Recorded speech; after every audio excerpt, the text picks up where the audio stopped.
بسم الله الرحمن الرحيم. رؤية أو قصة مرعبة، يعني في تداخل.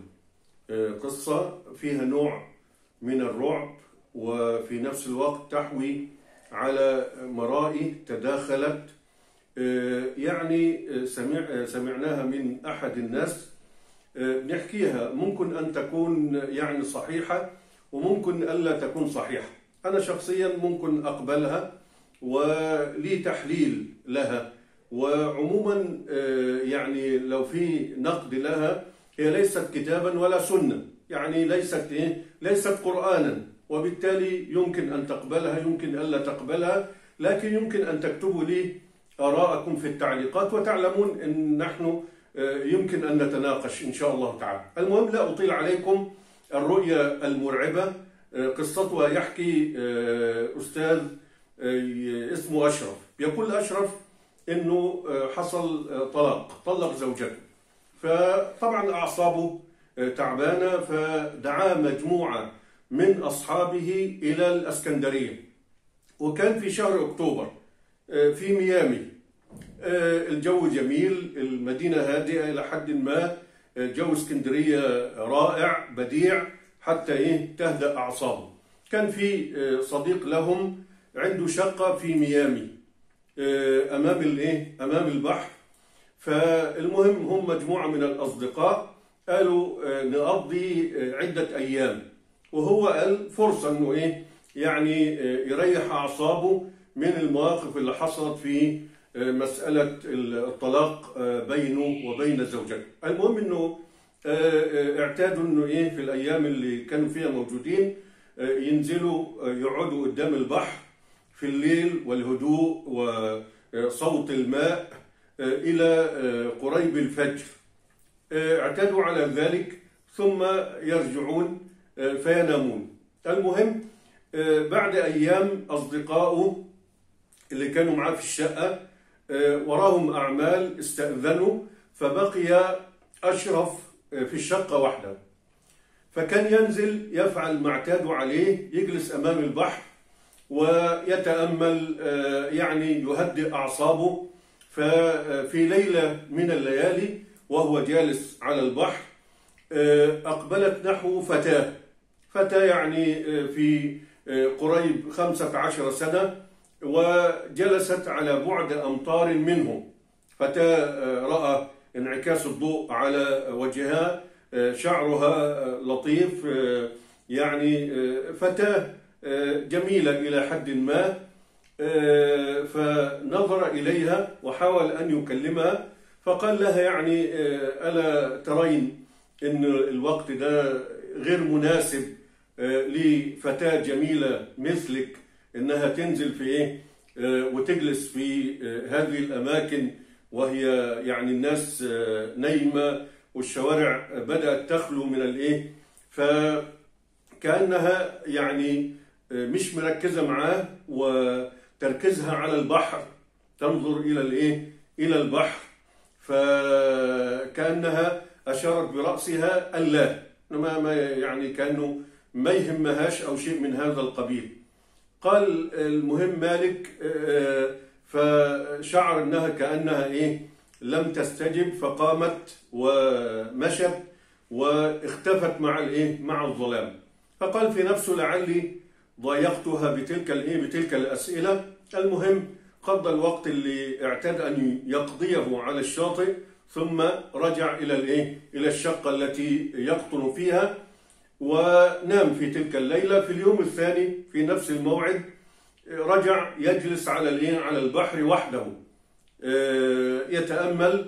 فجاءت الفتاة نفسها وجلست على مقربة منه، فبدأ يكلمها وقال لعلي أزعجتك بأسئلتي بالأمس، يعني يمكن زعلتك امبارح لما سألتك هذه الأسئلة. فأشارت برأسها الله ونظرت إلى البحر. فقال مالك، هل تسكنين قريبا من هنا؟ قالت نعم، في هذه العمارة التي أمام الشاطئ.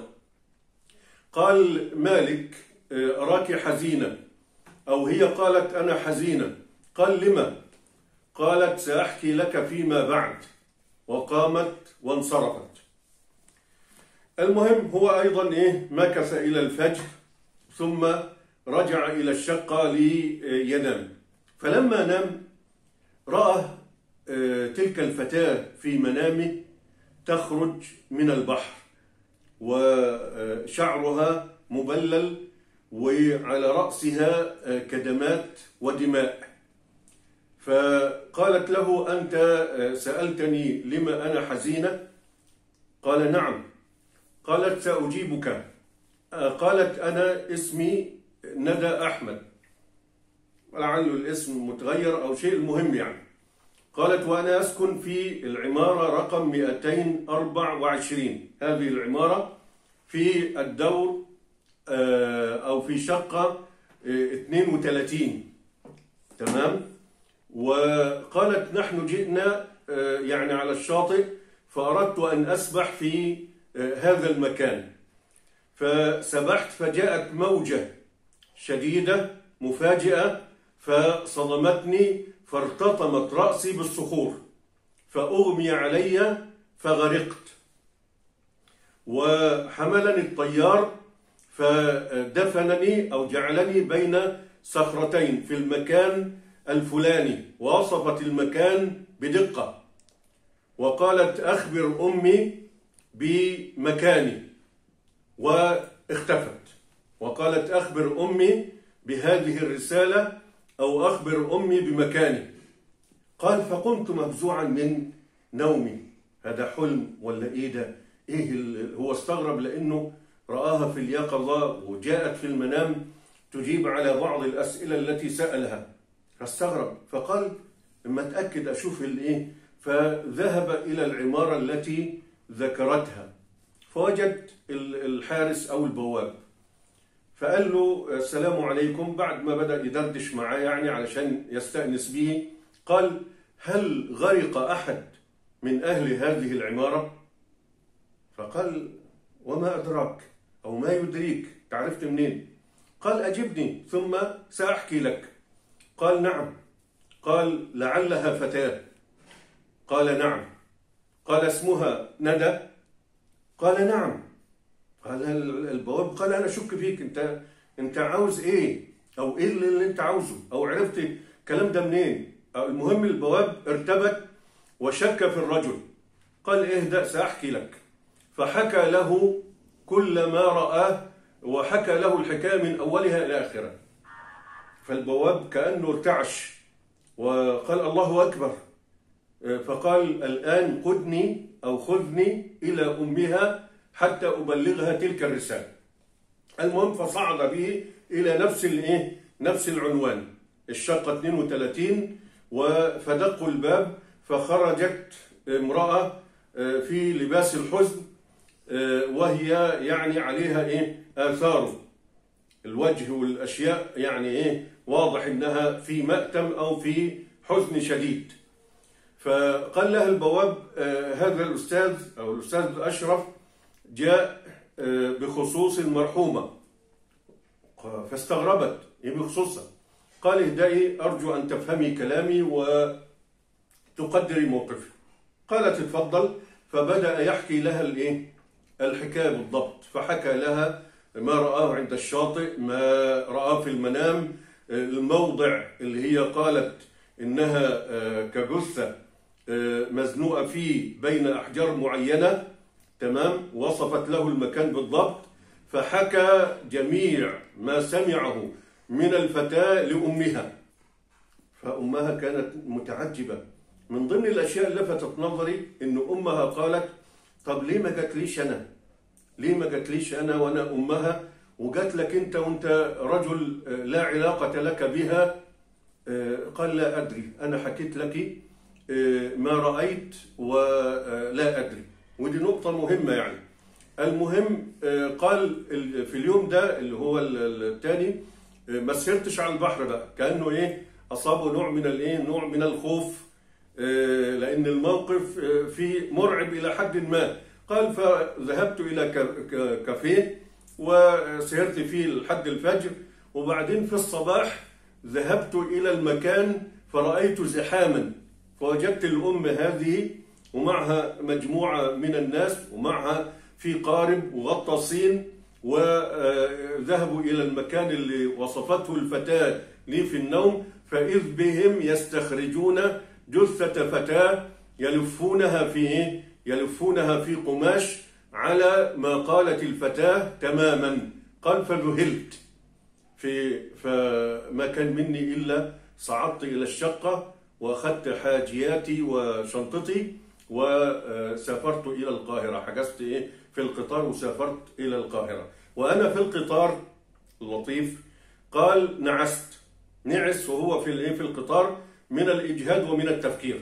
قال فرأيت الفتاة وهي مسرورة متهللة وتقول لي شكرا، فاستيقظت وأنا متعجب من تلك الرؤية. فمن أراد أن يصدقها فليصدقها ومن لم يرد. وهي فيها إشكالات كثيرة ربما نجيب عليها في حلقات تأتي في الكلام على الروح وعلاقة الروح بالأحلام وعلاقة الجن بالأحلام.